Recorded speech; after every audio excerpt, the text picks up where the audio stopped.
Plateforme. Les sciences humaines. IRSEM. Projection de force et de puissance de l'Antiquité à nos jours. La révolte des Boxers et l'expédition de Pékin avec Hugues Tertré.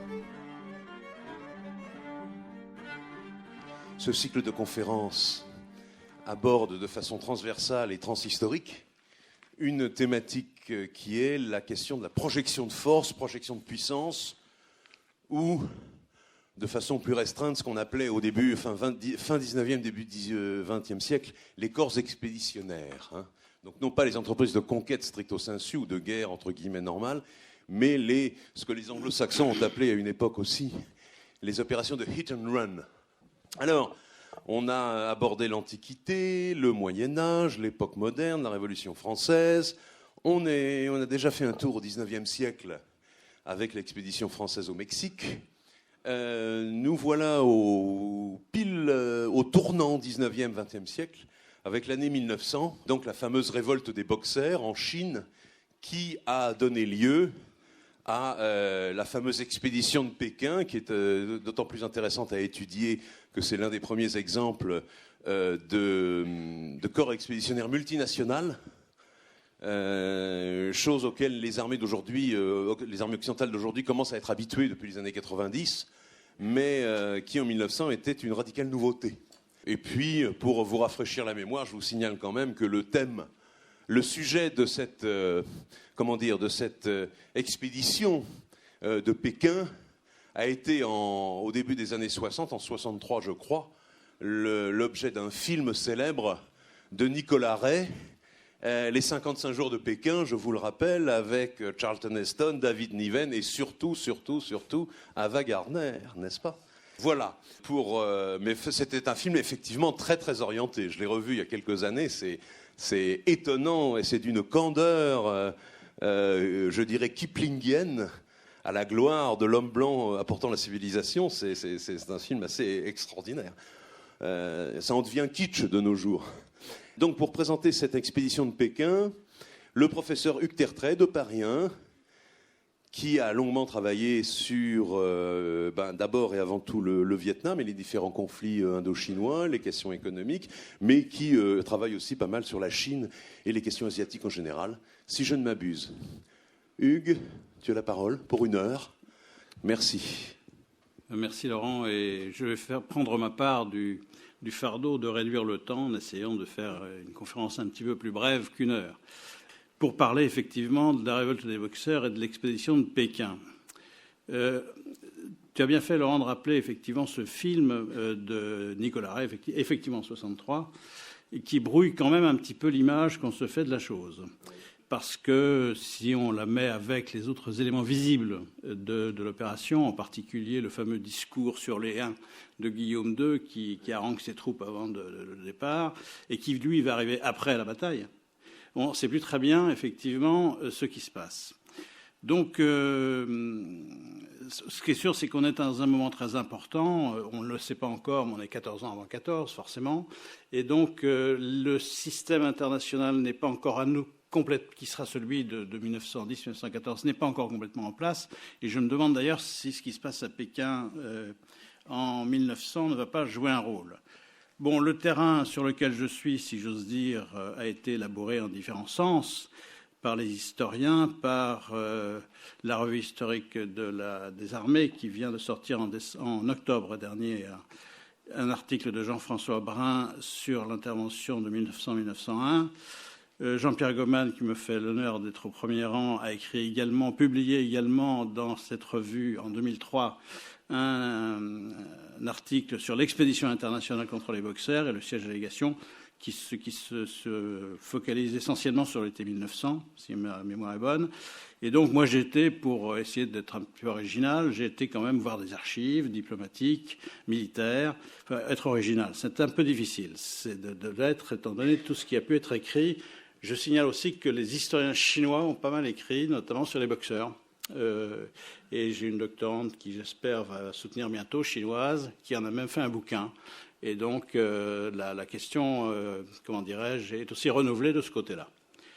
Bon, il s'agit d'une question, coalition internationale, expédition coloniale. Je vais essayer d'y répondre en conclusion et développer mon argumentation autour de 3 mots. Ce n'est pas très original.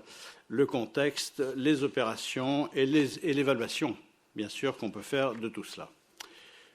Je vais essayer de gagner du temps sur le contexte qui, sans doute, vous est plus connu que le reste.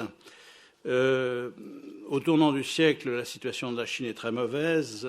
Elle n'est pas colonisée, mais elle est dans un véritable étau impérial. Et d'autre part, les relations entre les puissances, qui vont en principe aller ensemble à Pékin, ne sont pas fameuses. Alors, la situation chinoise, pour commencer rapidement. Depuis 60 ans à peu près, la Chine connaît une série d'enfoncements successifs, depuis la guerre de l'opium en particulier, et à chaque fois, qui ont entraîné à chaque fois des pertes de souveraineté et une présence accrue des Occidentaux, en particulier par le biais de ces quartiers qui sont au départ en dehors des grandes villes, mais qui bientôt vont devenir le centre de nouvelles grandes villes, qui sont les fameuses concessions. Et pour Tianjin, c'est très important, on va y revenir. Le système impérial est un système figé, malgré les 100 jours de réforme auxquels l'impératrice Cixi a mis un terme en septembre 1998, donc c'est tout jeune, tout chaud. Il faut dire qu'on a l'impression qu'il ne s'est pas passé grand-chose, d'une certaine manière, dans le rapport de la Chine aux étrangers depuis le début du XIXe siècle, quand, par exemple, Lord Amherst, qui était un représentant de la couronne britannique en 1816, a essayé de rencontrer l'empereur, mais on lui imposait un protocole réservé aux pays tributaires. Il n'a pas accepté, il est reparti, il n'a pas vu l'empereur.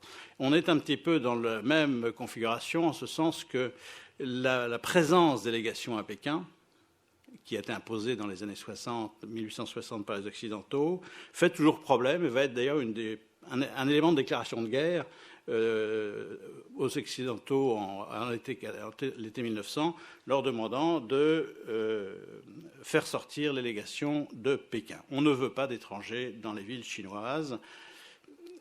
Cette situation et le fait que la situation n'ait pas vraiment changé est liée aussi, peut être comparée plutôt, à ce qui s'est passé au Japon, puisque le contact avec l'Occident au Japon a produit une adaptation assez remarquable.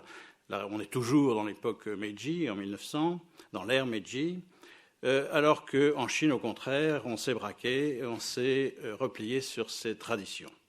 Et justement, d'ailleurs, la Chine vient de subir une défaite militaire en 1894-95 contre le Japon, à sa plus grande surprise. On va de surprise en surprise dans tous les camps à ce moment-là dans le secteur. Et cette défaite, sanctionnée par le traité de Shimonoseki, entraîne une dernière curée en fait des Occidentaux en Chine. C'est ce qu'on appelait le break-up of China, la dernière vague des concessions, des ports ouverts, des ports à bail, etc., etc.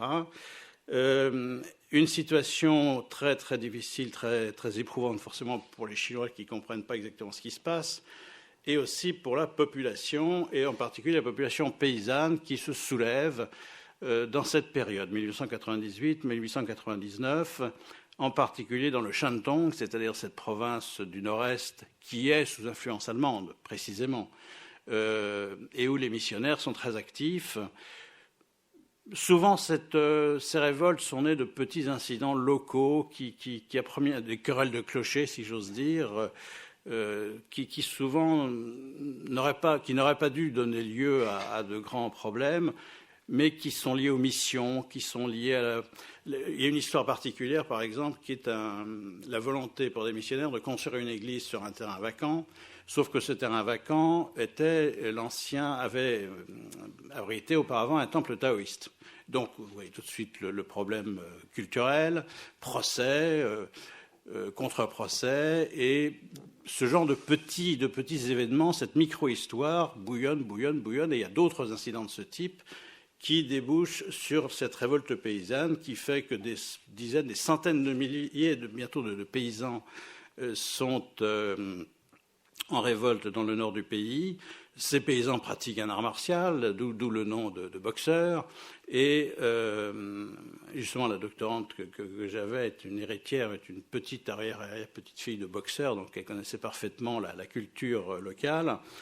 Et les paysans se tournent volontiers et plutôt contre les symboles étrangers, c'est-à-dire en gros les trains et les églises. C'est les trains et les églises qui sont les cibles favorites de ces révoltés. Dans un monde que je disais marqué par l'étau impérial, si on regarde une carte de la zone, on a l'impression effectivement que la Chine est prise dans une mâchoire géante dont la partie supérieure serait l'Empire russe et la partie inférieure serait l'Empire britannique, avec une extension française sans doute. Et puis au bout, un nouvel empire qui se prépare, c'est l'Empire japonais. On est en plein chantier colonial autour de la Chine. La Chine elle-même, on la considère toujours comme un pays étranger, comme un pays souverain, malgré tout ce qui se passe, tout ce qui va se passer aussi.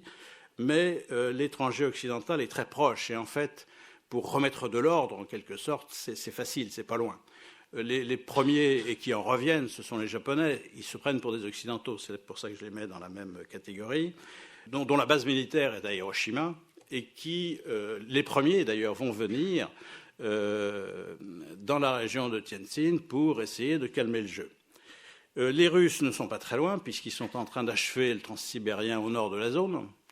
Il y a un raccord là, entre la partie qui a été construite à partir de Vladivostok et celle qui a été construite à partir de l'ouest. Il y a un raccord qu'on est en train de faire en mordant sur la Mandchourie. Enfin, bon, je ne rentre pas dans les détails. Toujours est-il que les Russes sont là, ils sont à portée d'une expédition de cheval. Les Français ne sont pas très loin non plus en Indochine, où Paul Doumer est en train d'organiser l'Union indochinoise.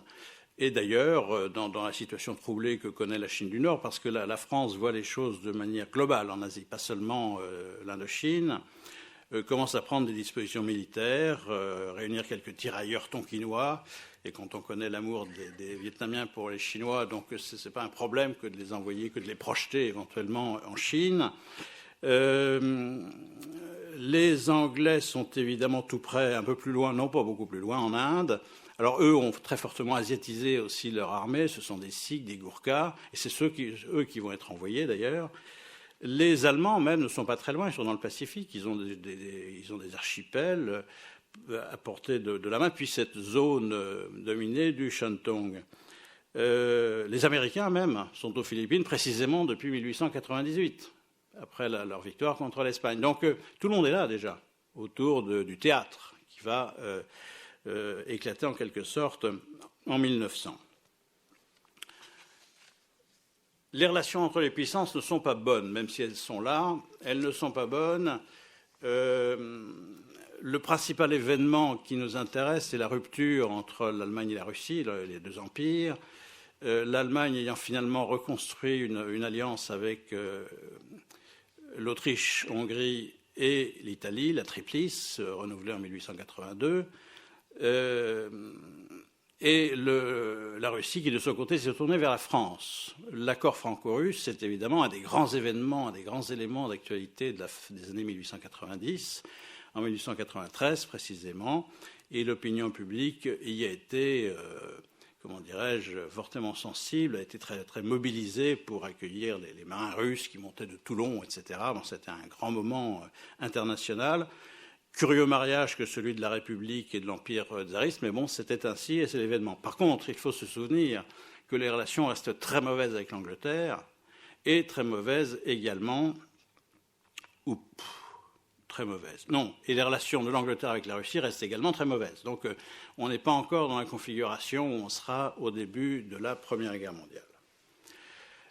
Et donc, en fait, si les Anglais se rapprochent du Japon plutôt que de la Russie, l'idée même d'une coalition dans ce microcosme un peu planétaire qu'est la Chine du Nord, la région de Pékin et de Tianjin, l'idée même d'une coalition est en fait une idée très improbable parce que les acteurs ne se vouent absolument aucune amabilité ou aucun respect. Donc sur cette toile de fond, comment vont se dérouler les opérations ? Le conflit est une surprise pour les Occidentaux. Ils vont le dire dans tous leurs rapports, ou du moins dans les rapports des attachés de défense. On ne les appelle pas encore comme ça, ce sont les attachés militaires, enfin ça revient au même. La surprise est assez importante, semble-t-il, et la surprise du déclenchement des opérations. La situation n'est pas saine. Comment est-ce que les choses se mettent en place? Il y a cette révolte paysanne qui s'attaque aux Occidentaux et à leurs symboles. Il y a un empire mandchou, Qing, à Pékin, qui ne fait pas grand-chose pour les réprimer, alors que parfois ces paysans retournent leurs armes aussi contre les seigneurs locaux, etc. Donc il y a tout un jeu là qui dure quelques semaines où les Occidentaux, les puissances, avec un grand P comme on dit, où les puissances tentent d'obtenir de l'Empire Qing des mesures contre les boxeurs. De temps en temps, les autres disent oui, puis ils reviennent sur leur décision. Il y a un jeu extrêmement ambigu qui se déroule, alors que des démonstrations navales sont faites au large pour bien montrer quand même à Pékin qu'on n'est pas là pour rigoler, etc. Et donc, au mois de mai, les ministres des puissances, les ambassadeurs des puissances présents à Pékin se concertent et obtiennent l'envoi d'une première colonne internationale. Mais pour l'instant, c'est 3 fois rien. C'est 337 hommes de 6 nationalités différentes pourtant, et qui viennent à Pékin essentiellement, en gros, pour une opération de maintien de l'ordre, de protection des légations.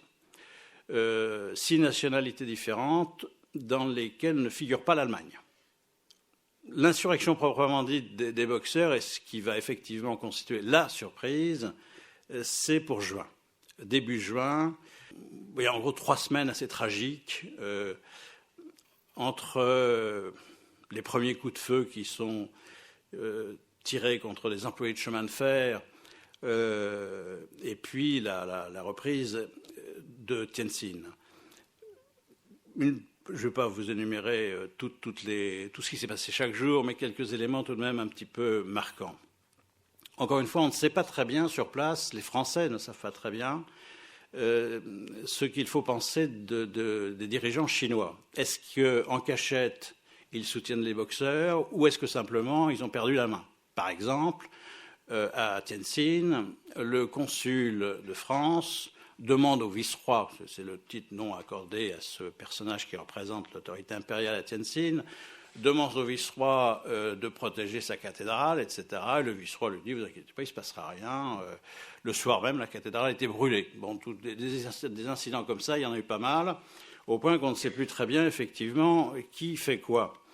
L'ambiance, d'ailleurs, je vous lis un petit extrait d'un rapport de l'époque, l'ambiance des pratiques un petit peu rituelles des boxeurs. Je lis cet extrait d'un rapport militaire ou d'un rapport de synthèse sur la situation après que des employés de chemin de fer et leurs familles aient dû prendre par différents moyens la fuite, harcelés par les bandes des boxeurs, et donc ils sont soumis à un certain nombre d'attaques. Les assaillants s'avançant, je lis, jusqu'à une petite distance des Européens, s'avançaient jusqu'à une petite distance des Européens et se livraient à leur gymnastique habituelle, comme pour défier les balles, qui, d'après leurs croyances superstitieuses, ne pouvaient les atteindre. Parfois, tenant entre leurs mains les côtés de leurs longues robes, ils exécutaient une sorte de danse sous le feu de la mousqueterie, et toutes les fois qu'un projectile passait près d'eux, ils secouaient leurs vêtements, comme pour faire tomber le plomb contre lequel ils se disaient préservés par leurs incantations. Voilà l'ambiance. Donc, effectivement, non seulement c'est une surprise, mais enfin une surprise un petit peu déroutante compte tenu de la manière avec laquelle les choses se présentent. Le 4 juin, il n'y a plus de train pour Pékin. Bon, alors évidemment, cette coupure des trains, c'est un petit peu plus grave que les pannes de métro, mais enfin, c'est quand même gênant. D'autant plus que 2000 Russes sont présents à la gare de Tianjin pour essayer de contrôler la gare. Ils y arrivent à peine, tellement la foule en colère, commence à s'énerver. Le 10 juin, ce sont les lignes télégraphiques qui sont coupées entre Pékin et Tianjin. Alors là, c'est déjà plus gênant parce qu'on ne sait pas très bien ce qui se passe. Évidemment, on ne sait même plus. Heureusement, il y a des gens qui arrivent à passer. Et c'est là que se déroule un événement qui montre l'impréparation des puissances dans cette affaire et qui est aux antipodes d'une projection militaire. C'est l'histoire de la fameuse colonne de l'amiral Seymour amiral britannique qui avait réussi à amarrer quelques navires dans la rivière qui passe à Tientsin et qui permet donc de gagner Pékin. Devant la situation que je viens de décrire, il décide immédiatement, contre l'avis du consul de France d'ailleurs à Tientsin, il décide immédiatement de monter une opération sur Pékin pour aller mettre un peu d'ordre. Avec cette autosatisfaction très occidentale à l'époque, et peut-être pas seulement à l'époque, qu'on allait faire ça en quelques heures, que ce serait une promenade militaire. Bon, alors les chiffres varient, ils sont autour de 2000, à monter dans 5 trains quand même différents, direction Pékin. Et assez rapidement, ils se trouvent bloqués par des barrages édifiés par les boxeurs ou l'armée impériale, on ne sait pas encore très bien. Et une situation qui peut faire sourire, mais qui devait être assez difficile à vivre, au deuxième blocage, donc à mi-chemin entre Tientsin et Pékin, qui ne sont pas des villes très éloignées. Non seulement ils sont bloqués, mais ils se rendent compte qu'on est en train de démonter les voies devant eux. Donc ils ne vont pas pouvoir aller plus loin. Non seulement ils démontent les voies devant eux, mais ils se rendent compte aussi qu'on démonte les voies derrière eux. Alors évidemment, là aussi, la tension est à son comble et cette petite troupe doit battre retraite en direction de Tientsin, qu'elle va mettre longtemps à regagner. L'insurrection des boxeurs est assez générale, puisqu'en effet, dans le même temps, j'avais parlé de la ligne télégraphique coupée, dans le même temps, les premiers détachements de boxeurs rentrent à Pékin le 13 juin. Pour faire sauter d'éventuels verrous militaires, les marines des puissances qui sont au large, qui sont dans le golfe du Borail, s'emploient à dégager les forts chinois, notamment à Dagu, qui sont présents ou qui peuvent fermer l'accès et qui ferment l'accès au cours d'eau qui va à Tientsin. Ces ports sont pris le 17 juin. Dans une ambiance aussi où on ne sait pas très bien qui est responsable de quoi. Ça, c'est un autre extrait qui raconte l'histoire d'un enseigne de vaisseau. Il faut encore que je la retrouve. Si je ne la retrouve pas, je vous la raconte. Oui, je ne la retrouve pas, donc c'est pas grave. L'enseigne de vaisseau russe qui va rencontrer le mandarin local et qui lui dit, écoutez, je suis quand même un peu étonné parce que là, vous avez des torpilles que vous mettez en place. Qu'est-ce que vous comptez en faire? Alors le mandarin lui dit, mais non, il n'y a rien. Mais écoutez, si, je passe devant plusieurs fois par jour avec mon bateau, je vois bien que vous installez des torpilles. Et le gars du Japon, mais vous savez, les torpilles, je les connais bien, elles ne partiront pas.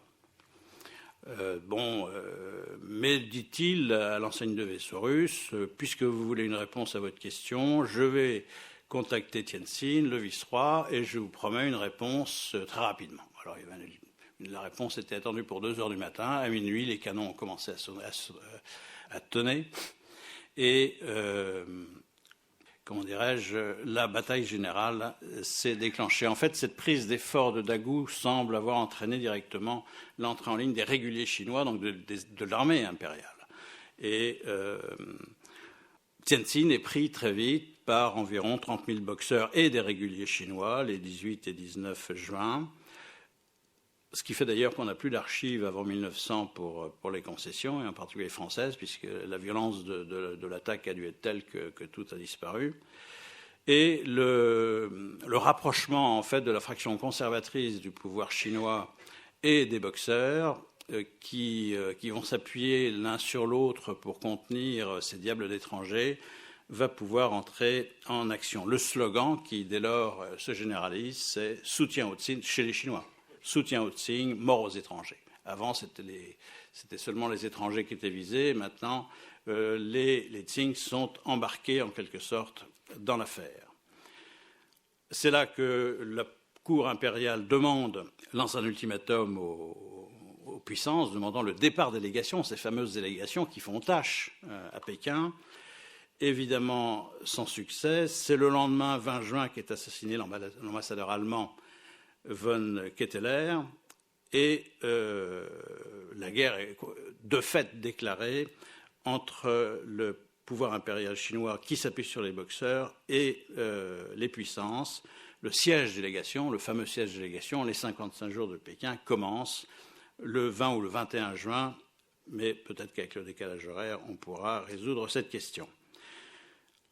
En fait, les choses vont s'organiser à ce moment-là comme une vraie guerre entre Tientsin et Pékin. Chacune des parties s'organise comme il le peut. Du côté chinois, on réappelle au pouvoir le 8 juillet, enfin au pouvoir, oui, quelqu'un qui connaît les étrangers comme sa poche pour avoir négocié avec tout le monde et qui s'appelle Li Hongzhang. Li Hongzhang, donc, est le Talleyrand chinois, a-t-on dit, peut-être. Enfin, en tout cas, quelqu'un de fort estimable et de fort brillant dans son métier. Du côté des puissances, on se concerte, on forme un conseil de guerre, et on décide une attaque générale des positions chinoises, c'est-à-dire de Tientsin et puis après de Pékin. La prise de Tientsin est réalisée, et les concessions et la vieille ville, dans des conditions difficiles, avec 14 binômes environ, les 13 et 14 juillet.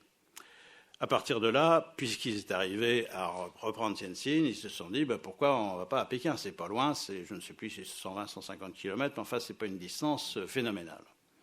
Ils y vont. Et le 14 août, mettant fin aux 55 jours, justement, le 14 août, entre donc dans Pékin.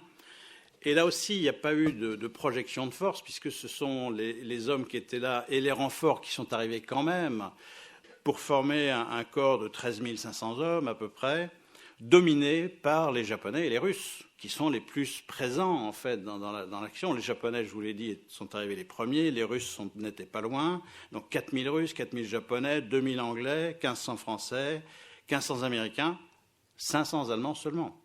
500 Allemands seulement. Donc avec les renforts, ça fera bientôt 20 000 hommes. Et vous l'imaginez, mais on n'a pas beaucoup écrit là-dessus, des violences forcément considérables, la fuite de l'impératrice Ceci et de son entourage, et puis les renforts qui affluent, mais qui vont arriver après la bataille. Et c'est le paradoxe de cette affaire. Car la guerre va s'étendre sur la Chine du Nord dans toute la période suivant le déblocage du quartier délégation. Il y a un contraste entre cette arrivée tardive et d'une certaine manière inopérante des colonnes de renfort des puissances et le discours extrêmement martial que Guillaume II avait fait le 28 juin, je crois, le 27, à l'embarquement des marins en Allemagne. Je lis quand même quelques extraits de cet ordre du jour musclé. Suce à l'ennemi, écrasez-le, pas de pitié, pas de prisonnier. Celui qui vous tombera sous la main est un homme mort. Il y a 1000 ans, les Huns du roi Attila se sont fait un nom qui retentit formidablement aujourd'hui, comme dans les mémoires et les contes, que le nom des Allemands acquiert en Chine la même réputation, pour que jamais plus un Chinois n'ose même regarder un Allemand de travers. Ambiance. Donc, c'est sur cette contradiction entre un discours extrêmement martial, mais des troupes qui arrivent après coup, que l'état de guerre s'installe et se développe dans la Chine du Nord.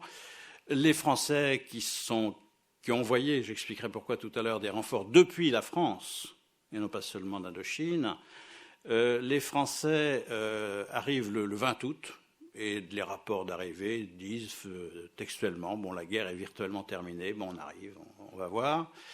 Les Allemands qui ont mobilisé en juillet, justement, bien harangués par l'empereur Guillaume II, voient leurs premiers détachements arriver le 7 septembre. L'affaire est finie depuis la mi-août.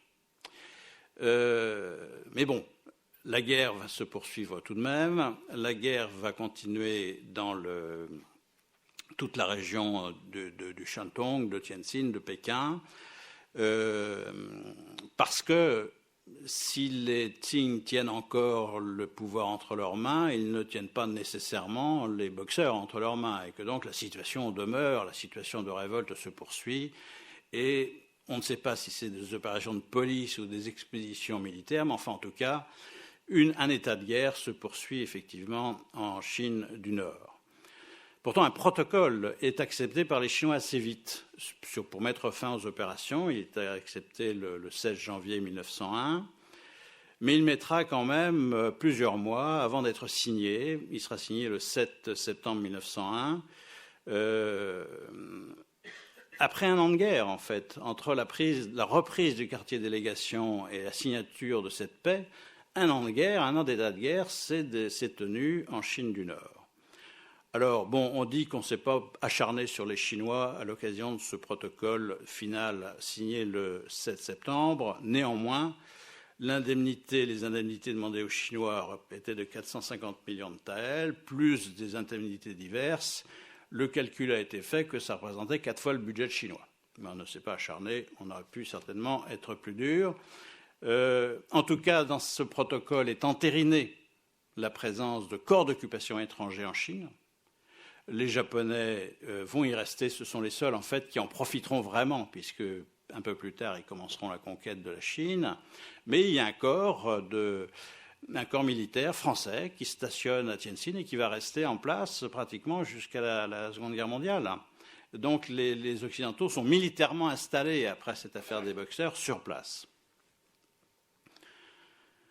D'ailleurs, si on visite maintenant Tientsin, on peut visiter les casernements italiens qui ont été retapés. Je ne sais pas à quoi ils servent maintenant, mais en tout cas, le débat sur le patrimoine des concessions est ouvert en Chine pour savoir s'il faut les détruire ou les conserver. On fait un petit peu les deux, d'après ce que j'ai compris. Bon, comment évaluer tout ça? Par rapport, en tout cas, à la commande, si j'ose dire, qui m'était faite, de savoir dans quel cas de figure nous sommes, coalition internationale ou expédition coloniale. La première observation que je ferais, c'est qu'on ne voit pas très bien quelle projection de force peuvent faire les Occidentaux à l'époque, dans la mesure où ils ne sont pas très unis. C'est le moins qu'on puisse dire.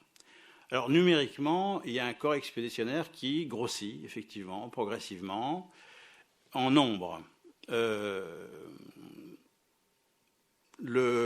En août 1900 à Tientsin, il y a la présence déjà de 41 000 et quelques, 41 390 hommes, dont seulement 1600 Allemands. Au départ, ils sont tout à fait peu nombreux, encore une fois. Et puis, les Allemands se mobilisent. Alors, ils prévoient d'envoyer carrément 20 000 hommes. Très précisément, je lis les rapports d'époque, 800 officiers pour 18 700 hommes et 5 600 chevaux et mulets.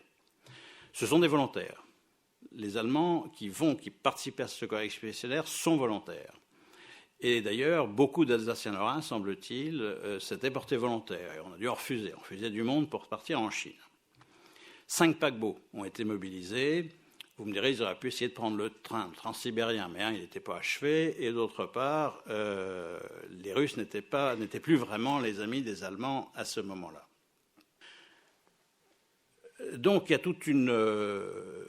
c'est le corps expéditionnaire allemand, en fait, qui va surtout peser, finalement, et donner l'impression d'une projection de force, d'autant que, évidemment, le maréchal...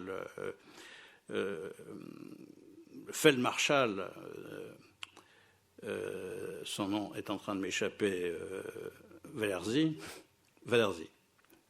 est investi de tous les pouvoirs et autoproclamé chef du corps expéditionnaire. Guillaume II l'a pratiquement autoproclamé. Et donc, alors bon, les diplomates occidentaux ont essayé de faire le dos rond. Les Français y ont été doucement, mais ont tout de même accepté.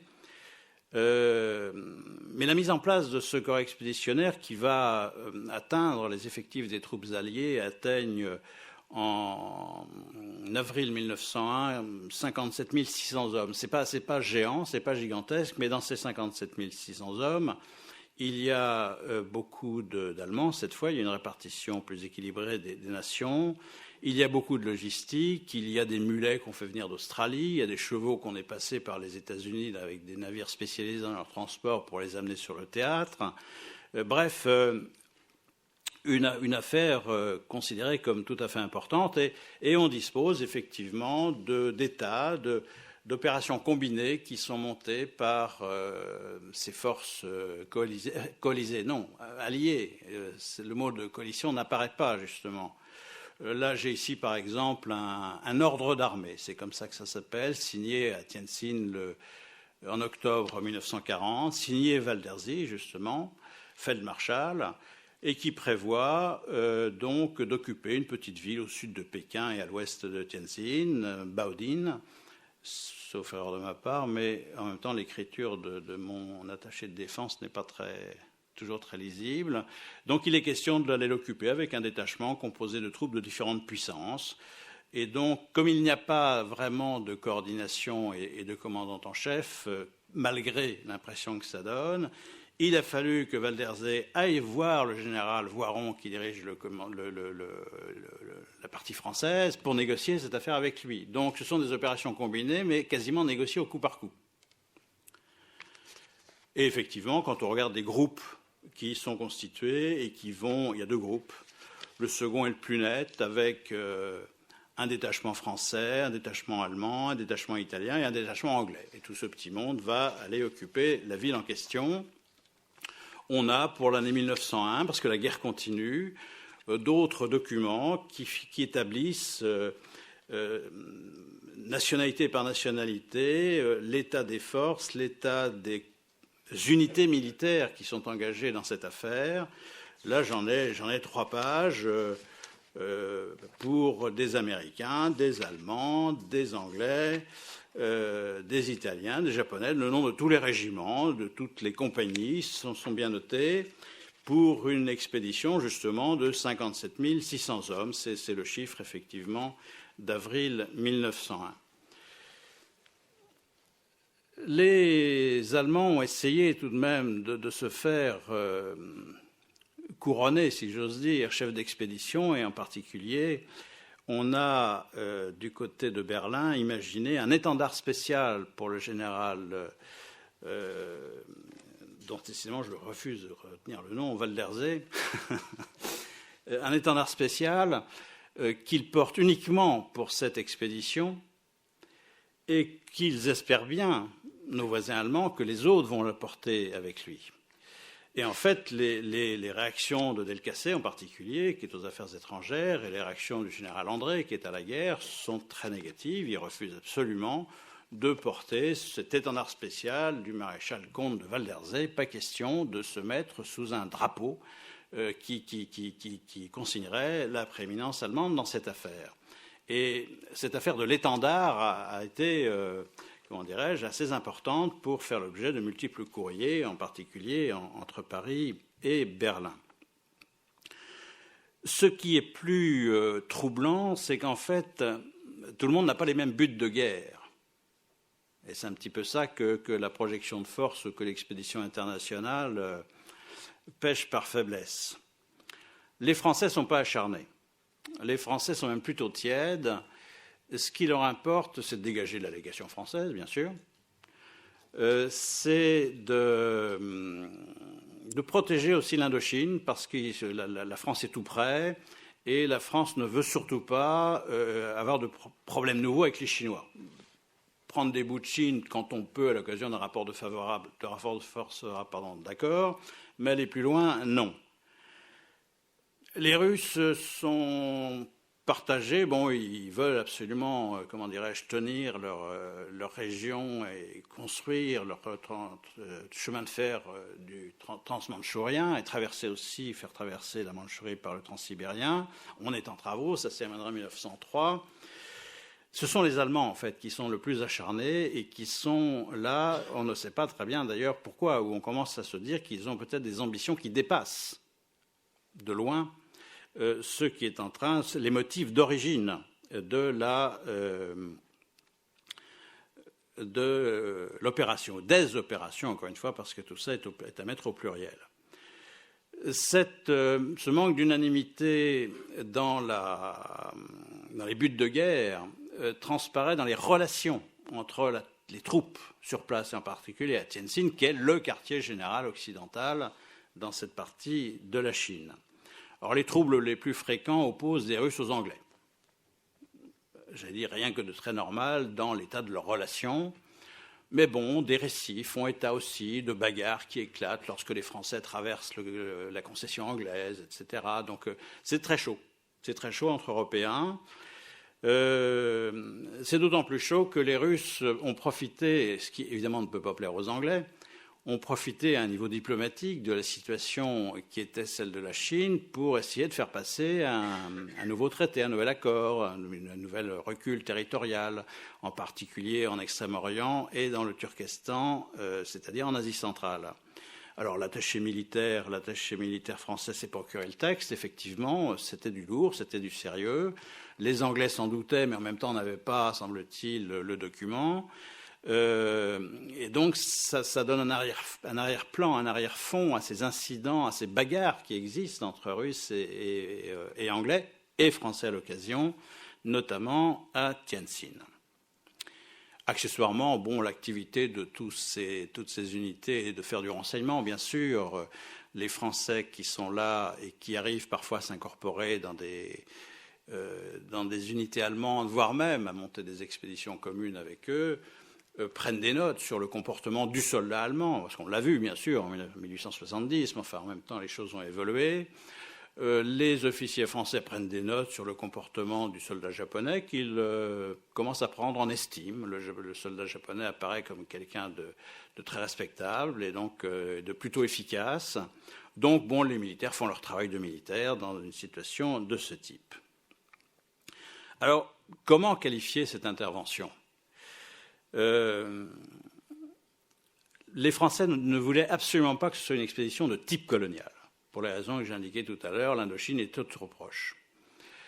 Et ce qui se traduit par le fait, note au ministère de la Guerre, note au ministre, je lis, il faut d'abord remarquer qu'on ne saurait considérer une expédition sur le territoire chinois comme une expédition coloniale, et il a paru qu'il était nécessaire de sauvegarder le principe d'après lequel toute guerre hors du territoire français doit être soutenue par l'armée métropolitaine, avec la coopération éventuelle des troupes coloniales. Donc c'est pour ça qu'on fait venir des troupes de France, c'est pour ne pas engager une procédure de type colonial. Par contre, la manière avec laquelle au moins les Français voient l'initiative allemande apparaît coloniale. Écrit un article de journal qui date du 19 décembre 1901 et qui fait le bilan. Malheureusement, cette source ne donne pas le journal, mais enfin, c'est un journal français, parisien, un journal national, Le Temps peut-être, et qui parle dès sa première ligne des débuts dans une expédition coloniale de l'Allemagne. La France identifie tout de suite, ou désigne tout de suite, qualifie tout de suite l'expédition allemande comme une expédition coloniale. Il faut dire que Guillaume II avait donné des éléments pour ça, puisque dans son ordre du jour du 27 juin 1900, il commence lui-même par ces mots. L'Empire allemand, pour la première fois depuis sa restauration, se voit assigner de grandes tâches outre-mer. Missions qui sont beaucoup plus importantes que nombre de nos compatriotes ne s'y attendaient. On est effectivement dans une démarche qui a toutes les apparences d'une démarche coloniale. Les choses, bien sûr, vont perdurer. Val d'Ersay va perdre de sa superbe quand son palais brûle.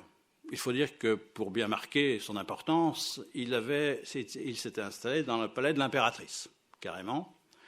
Et puis, fin avril, je crois, 1901, le palais brûle. Un de ses adjoints général, que j'ai beaucoup de mal à nommer, Schwarzkopf, un nom comme ça, enfin, je pourrais vous l'épeler, si vous voulez, disparaît à cette occasion, mort. Guillaume II est, paraît-il, très affecté parce qu'il se rend compte qu'effectivement, décidément, ce n'est pas si simple et que peut-être ce rêve colonial sur la Chine était un peu un rêve éveillé, si je puis dire. Alors, les résultats de tout ça, c'est que, bien sûr, on voit les effets de la veille politique allemande, de la politique mondiale, et qui, en l'occurrence, peut prendre une tournure coloniale. J'ai le sentiment que cette affaire de Pékin et de Tientsin a fait pas mal, comment dirais-je, avancer ce qui vont devenir les relations et les alliances entre les pays européens. Bon, entre les Français et les Anglais, ça va très mal, puisque Fashoda ne remonte qu'à quelques mois. C'était fin 98. Et pourtant, en 1904, ce sera l'entente cordiale. Entre-temps, ils sont passés par Pékin ensemble.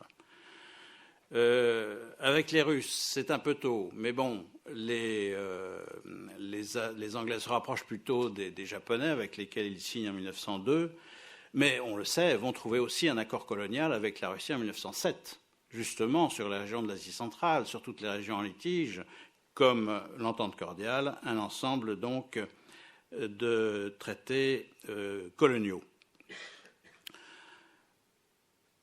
Donc il n'est pas exclu que la démonstration qu'a voulu faire l'Allemagne en Chine ait un petit peu fait peur à tout le monde. C'est un petit peu comme ça que je vois les choses. Et non pas précipité, mais fait avancer dans une autre direction le système international, où on va voir finalement les trois grands empires qui couvrent à eux seuls presque toute la planète, le britannique, le français et le russe, alliés comme un seul homme contre les empires centraux, et ce sera bien sûr la Grande Guerre. Entre-temps, bien sûr, Tientsin se couvre de concessions, les Russes en profitent pour en établir une, autour de la gare, bien évidemment. Les Allemands abritent l'initiative d'Austro-Hongrois et d'Italiens pour établir leurs concessions. Tientsin, 9 concessions étrangères. 9 concessions étrangères, pas moins. Bon, évidemment, la russe, l'italienne et l'austro-hongroise ne vont pas rester. Si l'italienne, si, mais l'austro-hongroise ne va pas rester très longtemps. Elle ne va pas beaucoup survivre, évidemment, à la Grande Guerre. Et le quartier des concessions est infiniment plus vaste que la ville de Tientsin elle-même. Un nouvel espace s'ouvre avec des corps d'occupation militaire bien en place, avec une situation tout à fait nouvelle. Alors, un petit mot quand même pour l'Empire chinois, dont c'est la fin. Cette affaire des Boxers, cet état de guerre, signe la mort, en fait, de l'Empire Qing. Malgré d'ultimes tentatives de réforme, ça ne pourra pas aller très loin. La révolution est proche, effectivement, et vous le savez, elle a 100 ans cette année, c'est la révolution de 1911. Avant, d'autres occidentaux avaient fait pression sur la Chine, les banquiers avaient pris le relais des militaires, et en 1910, c'est un blocus financier que les grandes banques occidentales, donc européennes, japonaises, américaines, allemandes, donc aussi sous la houlette de la HSBC, qui est la grande place, la grande banque, le grand outil financier de la place, vont essayer de mener un blocus financier de la Chine pour imposer à la Chine des réformes, pour en faire, comment dirais-je, un client au moins solvable. Et bon, c'est un bras de fer qui va durer plusieurs mois, qui va échouer, mais qui montre assez l'état des tensions dans cette partie du monde à ce moment-là. Donc, que conclure ? Encore une fois, on est dans un effet de surprise et de réaction à chaud à des événements qui dépassent un petit peu les acteurs locaux d'abord, et puis qui dépassent aussi, dont la juste proportion n'est pas vraiment prise par les acteurs plus éloignés comme à Berlin, voire à Paris. En fait, il n'y a ni coalition internationale, ni expédition coloniale, sauf peut-être allemande. Les Européens conservent leur complexe de supériorité. L'année suivante, un bouquin paraît en France avec une belle couverture, dont j'ai le dessin quelque part en couleur, titré « À l'assaut de l'Asie », où on voit effectivement un certain nombre d'officiers, drapeaux au vent, qui marchent sur le continent asiatique, dont on ne voit d'ailleurs que des parties désignées qui forment l'empire colonial français, et dont on ne voit qu'un bâtiment identifiable, c'est une église, à l'assaut de l'Asie. Donc on n'a pas renoncé, et c'est publié en 1901, donc c'est vraiment, on est sur l'événement. Si on voit les choses dans une durée un petit peu plus longue, je crois que cette lente descente aux enfers de la Chine qui commence au début du XIXe siècle touche le bas, précisément en 1900-1901. Comme vous le savez, il a eu le temps de se refaire depuis. Je vous remercie.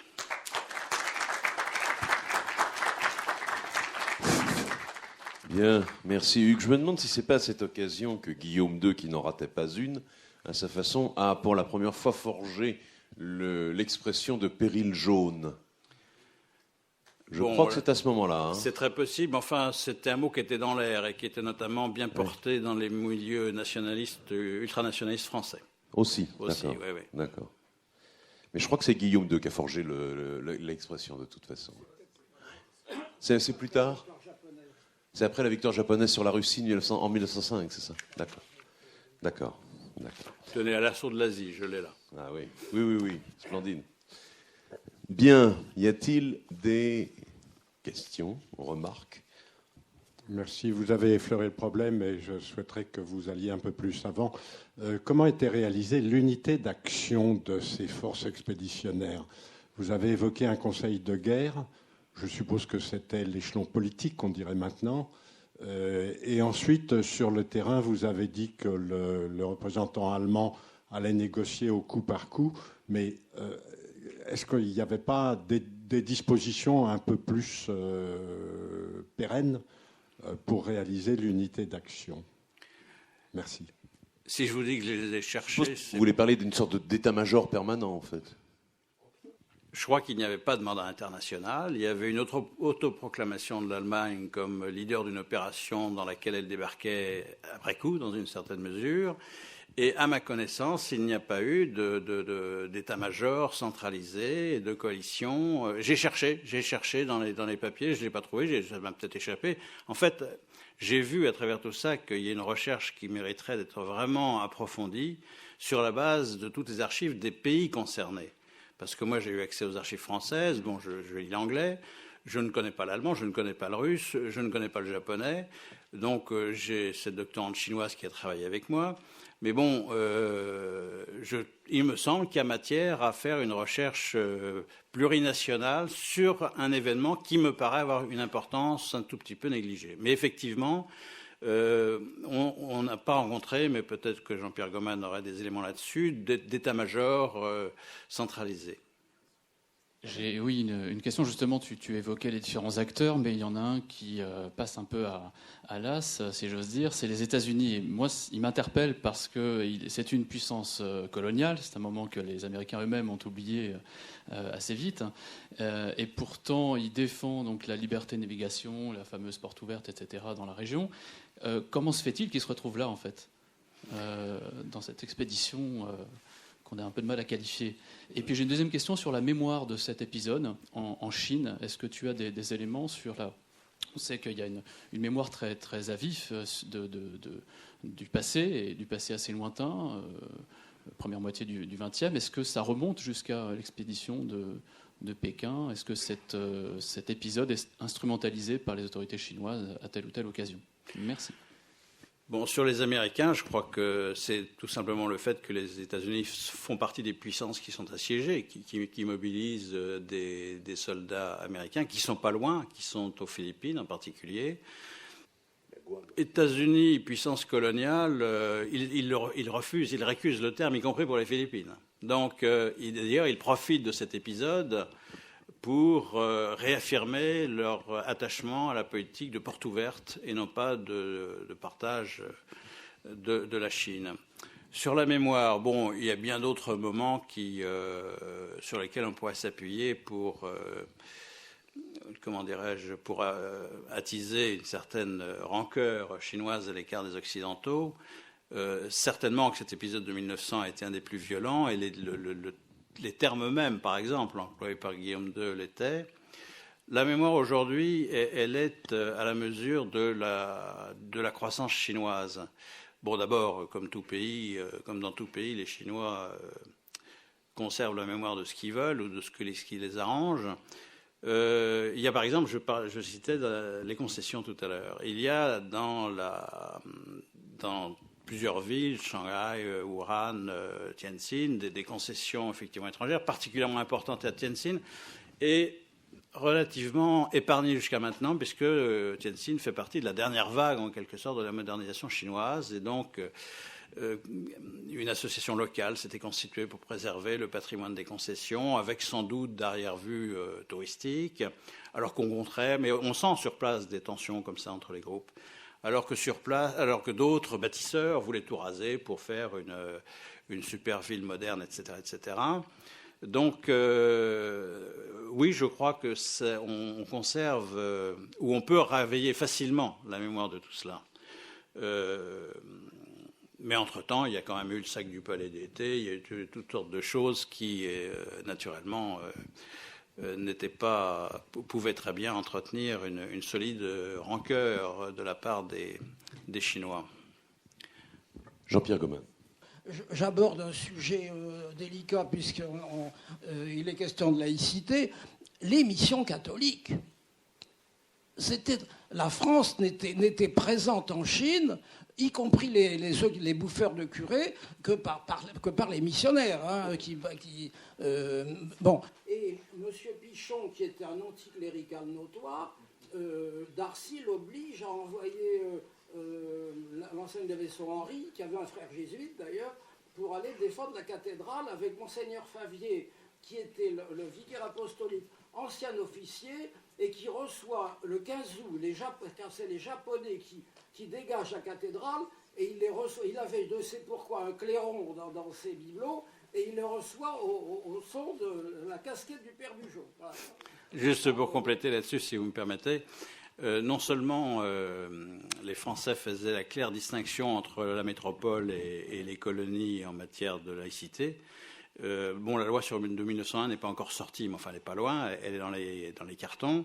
C'est vrai que dans tout le monde colonial, on va s'appuyer sur les missions. La Troisième République va s'appuyer sur les missions, et plus encore en Chine, où la France a officiellement le protectorat des missions catholiques. Il y avait, si je ne m'abuse, sous la Troisième République, il y a eu une sorte de partage dans le monde colonial français entre les catholiques à qui on a donné le gros du morceau des missions en Afrique notamment, etc. Et les protestants français, si je ne m'abuse, les calvinistes ont eu droit au Pacifique. Bien, s'il n'y a plus d'autres questions, je vais terminer en faisant 2 annonces et en faisant faire une troisième. Donc, rendez-vous le mois prochain pour l'avant-dernière conférence du mois de mai. C'est le professeur Jean-Christophe Romer qui nous présentera les interventions soviétiques en Afrique dans les années 70. Le mois prochain, c'est votre serviteur, moi-même, qui plancherai, qui vous présenterai ça sera un peu le prolongement de ce qui vient d'être dit. Je vous présenterai les Banana Wars américaines dans le bassin Caraïbe entre 1898 et le tout début des années 30. Et la dernière annonce, je vais la laisser prononcer par mon collègue Pierre Journoux. Voilà. Oui, puisqu'il est question d'Asie ce soir, je voulais juste vous signaler qu'à l'IRSEM, on n'oublie pas l'Asie, comme vous le voyez, et même si on est peu nombreux à s'en occuper. Nous avons lancé un programme de recherche sur l'Asie du Sud-Est, les questions stratégiques en Asie du Sud-Est. Et nous organisons donc une journée d'études le 22 juin prochain à l'école militaire. Je crois que c'est à l'Amphilacos, mais enfin, on aura le temps de vous le confirmer, autour de plusieurs publications, notamment une publication collective qui est un peu le fruit du travail d'un groupe de réflexion à ce sujet sur l'évolution du débat stratégique en Asie du Sud-Est depuis 1945. Et peut-être aussi, c'est à confirmer avec Hugues Tertrais, qui a été le maître d'œuvre de ce colloque, la publication des actes d'un colloque qui est déjà un peu ancien, mais sur la Chine et la mer, question ô combien d'actualité.